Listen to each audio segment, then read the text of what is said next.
Bugungi videoda men sizlarga e-imzoni bir ikkita nastroykasini ko'rsatib beraman. Ayrimlari buxgalter tomonidan chiqib turib, men e-imzoni o'rnatsam ham kalitini teraman deganimda MySolve'da e-imzo skachat qiling deb chiqib beryapti. Gapiryapti, ana misol mana holatni ko'radigan bo'lsak. Hop, e-imzo o'rnatilgan bo'lsa ham shunaqa chiqyapti deydi. Buni oldini olish oson. Nima qilish kerak deydi? Birinchi o'rinda e-imzoni tortayotganingizda, elektron kalitni yuklab olayotganingizda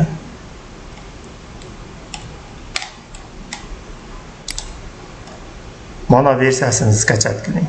Shunday ustanovka degan. Skachat qilganingizdan keyin biz Google'ga sertifikatni o'rnatamiz. U kalitda sertifikat bilan birga keladi. Shu sertifikatini Google'ga bosib qo'yish kerak. Настройка qismida безопасностьga o'tib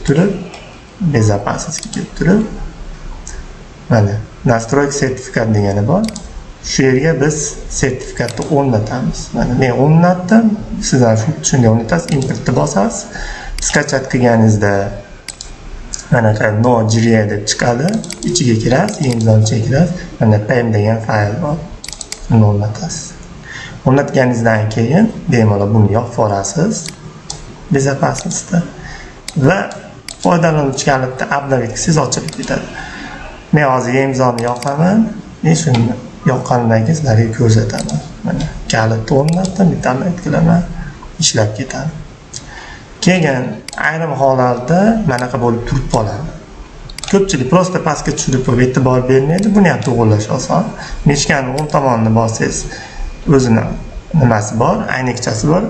Shu yerda siz o'zbek tilida turgan bo'lsa, dasturlash deganiga kirasiz. Mayda mana galochka turibdi. 4-qismda shuni o'chirib qo'yasiz.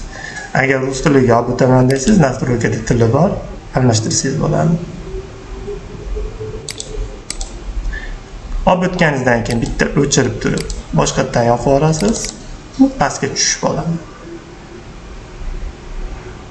Qaytib sizning ekraningizda chiqib turmaydi.